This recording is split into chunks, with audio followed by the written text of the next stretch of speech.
Matapos pong mapulaan si PBBM mga kababayan dahil sa kanyang magarbong birthday party na nag-hire pa ng Duran-Duran. At 2 days after, nagpa-party pa sa Malacanang. At dahil nabisto, nabukelya mga kababayan ang kanyang ginawang party-party na ginastuhan pa ng halos siguro overall aabot ng 100 million. Ay ngayon, paiyak-iyak na po ang ating presidente mga kababayan. Para talagang artista sa pelikulang pinamagatang. Tinimbang ka ngunit kulang. Kulang po sa acting mga kababayan. Kumbaga sa ulam, umay na umay ka talaga sa pag-iyak niya. Umpisa pa lang mga kababayan, diretso iyak. Sa speech. Akala niya siguro madadala tayo sa payak-iyak niya mga kababayan dahil sa ginawa niya sa Duran-Duran na ang balita natin ay posible dang haharap sa kaso ito si PBBM. At ngayon, para patayin ang issue, paiyak-iyak na po ang ating Pangulo mga kababayan at wag ka. Bidang-bida siya sa mainstream media mga kababayan. Kulang na lang bigyan ng FAMAS Award para sa kanyang acting na iyak-iyak. Panoorin po natin ha. My fellow workers in government, Intro pa lang yan ha. Iyak na siya. distinguished guests, ladies and gentlemen, good afternoon. Iiyak na yan. Iiyak na yan. Listening to the young lady, and she is a lady. Duran-Duran. I could not help but shed a tear to try to relive Ang nanonood sa'yo ba? Ang nanonood sa'yo, BBM, nag-side eye. Naka-side eye mga kababayan. Habang pinapanood ang Pangulo na nag-iiyak dyan. Crayola, nag-cry. Crayola. the suffering that she went through, and to think how many Ang dinidiscuss kasi nito si PBBM mga kababayan, yung mga testimonya daw ng mga batang na abuso. Dahil hat na hat ang issue ngayon sa mga na-exploit daw ng mga bata, mga kababayan dahil number one issue dyan about kay Kibuloy daw. Eto, nagdala sila mga testimony mga kababayan ng mga bata daw, mga babae daw, mga bata na abuso. Iyak-iyak si PBBM na as if hindi niya kontrolado yan. Na kaya nga siya naging presidente dahil siya ang dapat lumaban dyan.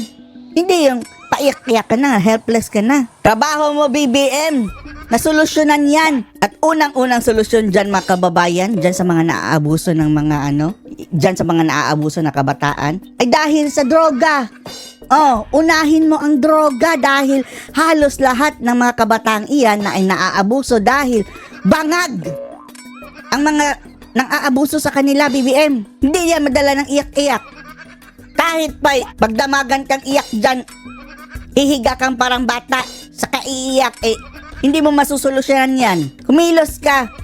Una, sugpuin mo ang droga. Kaya mo. Kaya nga ba? Kaya nga ba niya mga kababayan? other children are even as we here sit in this fancy hotel room Budget. Akala siguro niya mga kababayan matatabunan ng issue dito sa eating our pag-iyak-iyak niya. fancy food. Fancy din ng birthday. Kumusta palang Duran-Duran, PBBM? Isang picture lang ang lumabas. Bakit? Continuing to Deposit kasi ang mga cellphone mga kababayan. bawal ipasok. suffer the same fate as she has. And Right. accompanying those tears that I just shed, Kasali sa speech mga kababayan, no? Di ba alam naman natin, prepared ang kanyang speech? May binabasa yan Hindi pwede yung walang basahin mga kababayan. At ang sabi, at accompanied to the tears that I just shed. Meaning, bago pa lang yung mga kababayan in-speech niya, nilagay na doon na, mayroon kang tears. See? Isipin nyo lang mabuti mga kababayan, prepared speech, tapos nandun, kasali sa speech, accompanied to the tears that I just shed. Meaning, ang script, dapat umiyak. Pag na kami, pati dyan, bubudulon nyo kami. Pakinggan nyo pakinggan nyo ulit and accompanying those tears that I just shed, Kasali sa script mga kababayan ang tears. Wag kami. BBM. with a deep Wala na tayong paniniwalaan dito mga kababayan. Budol na budol eh. sense of shame Mm. because we have not done enough. Buti alam mo, we have not done enough. Sa tingin nga natin, nothing at all. Parang wala kang ginagawa. Parang kumikilos na ngayon mga kababayan, ito mga amuyong niya. Oh. For the Philippines Mm. to now be considered the epicenter Mayroon niyang binabasa mga kababayan ha. Mayroon niyang binabasa. Left and right yan, mga teleprompter. Oh. of, let us not shorten it into a clinical term of SAEC. Oops, It is sexual abuse and exploitation of children. Ito ang talagang tinatapik-tapik nila mga kababayan para dadagdag dito sa issue kay Kibuloy. Oh, yan ang inaakusan nila kay Kibuloy eh. Ngayon, sirang-sira na si Kibuloy sa balita mga kababayan, no? Na talagang mga propaganda laban talaga kay Kibuloy. Pero sa tingin natin eh, hayaan natin korte magdesisyon yan dahil ang ginagawa nila mga kababayan kay Kibuloy is media black propaganda. Oh. Alam naman natin ang balahibo ng mga iyan eh. Lalo-lalo na ang witness galing kay Hontivirus o galing kay... Di ba mahilig silang magtanim-tanim ng kanyang ganyang mga istorya? Hayaan po natin ang korte mga kababayan na mag-decide. Oh. Although hawak din nila ang korte pero at least mayroong korte bago tayo maniwala dyan. Oh. Sige, continue, BBM, sa yung And I drama. leave it to your imagination. And I would imagine in some cases your imagination cannot even begin Iyak na naman! to fathom Ka! what is done to these poor children, to our poor children. Tapos ikaw, hanggang iyak ka na lang? Sige. And so we must do more. Humarap ka sa salamin at sabihin mo yan sa iyong sarili dahil ikaw ang presidente. We must do more. Eto no, sa lahat ng mga speech niya no, we must do more. Kung saan siya nakaharap mga kababayan. Sa baha, we must do more. Oh, kung anong kaharap niya. Tapos afterwards, kakalimutan. Bahala na kayo sa buhay niyo. Oh. Saan ang sinasabi mong we must do more? Sa lahat ng sektor na mga kababayan na kanya kaharap.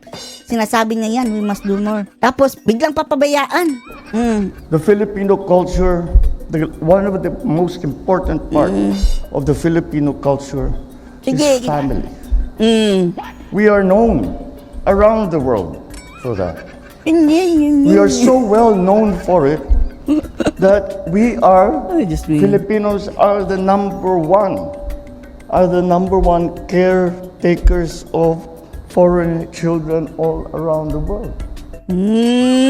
Kaya nga umalis sila mga PBBM. Tandaan mo ha, kayo umalis dahil sa kalakaran ng gobyernong ito. Ever since, may problema na talaga ang bansang Pilipinas mga kababayan. Mabuti na sana yung yung panahon ni dating Pangulong Duterte, ang daming umuwi ng mga OFW dahil optimistic mga kababayan eh. Pero nung bumaba si dating Pangulong Digong sa pwesto tapos pumalit ka, halos lahat gusto nang lumayas dahil binababoy nyo ang Pilipinas.